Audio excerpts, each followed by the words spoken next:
Livre de la Genèse, chapitre 39.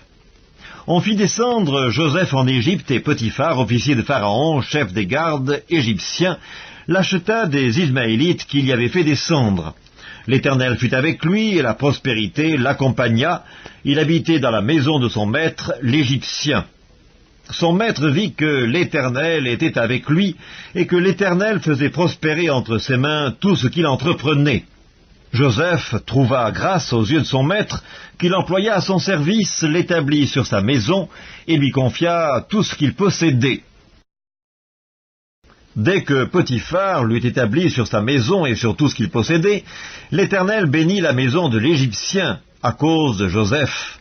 Et la bénédiction de l'Éternel fut sur tout ce qui lui appartenait, soit à la maison, soit au champ. Il abandonna aux mains de Joseph tout ce qui lui appartenait, et il n'avait avec lui d'autre soin que celui de prendre sa nourriture. Or Joseph était beau de taille et beau de figure.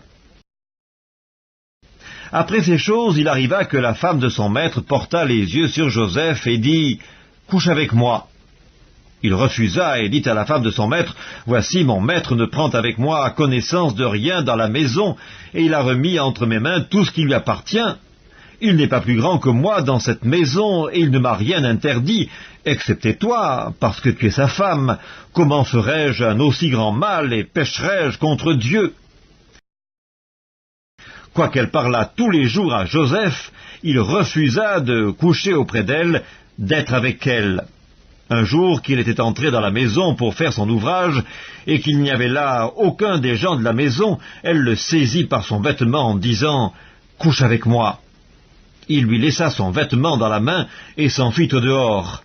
Lorsqu'elle vit qu'il lui avait laissé son vêtement dans la main et qu'il s'était enfui dehors, elle appela les gens de sa maison et leur dit « Voyez, il nous a amené un Hébreu pour se jouer de nous. Cet homme est venu vers moi pour coucher avec moi, mais j'ai crié à haute voix, et quand il a entendu que j'élevais la voix et que je criais, il a laissé son vêtement à côté de moi et s'est enfui dehors. » Et elle posa le vêtement de Joseph à côté d'elle, jusqu'à ce que son maître rentrât à la maison.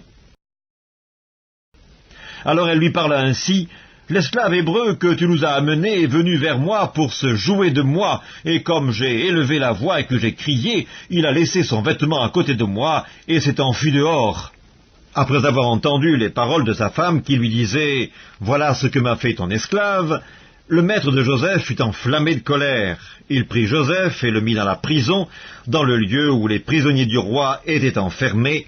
Il fut là en prison. L'Éternel fut avec Joseph, et il étendit sur lui sa bonté. Il le mit en faveur aux yeux du chef de la prison, et le chef de la prison plaça sous sa surveillance tous les prisonniers qui étaient dans la prison, et rien ne s'y faisait que par lui. Le chef de la prison ne prenait aucune connaissance de ce que Joseph avait en main, parce que l'Éternel était avec lui, et l'Éternel donnait de la réussite à tout ce qu'il faisait.